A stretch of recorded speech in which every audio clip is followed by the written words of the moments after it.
Hello বন্ধুরা, তো কেমন আছো তোমরা সবাই? তো অনেক দিন পরে আজকে একটা নতুন ভিডিও আপলোড দিচ্ছি। তো তোমরা দেখতে পাচ্ছ আজকে একদম সকাল সকাল চলে এসেছি মাছ বাজারে মাছ কিনতে। একদম নিয়ে এলাম মাছ, তো একদম টাটকা টাটকা বিশাল সাইজের রুই, 2 কিলো 600 গ্রাম ওজনের রুই নিয়ে নিলাম।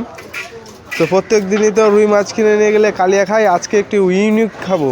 বাড়িতে বলবো একটু অন্য রকম রান্না করতে, বলবো রুই পোস্ত রান্না করতে। রুই পোস্ত এর আগে এক দাদার বাড়ি খেয়েছিলাম, দারুণ লেগেছিল খেতে। তা আজকে আমি এই রুই মাছের বাড়িতে বলবো রুই পোস্ত করতে। দেখা যাক কেমন হয়, কেমন করতে পারে রুই পোস্ত।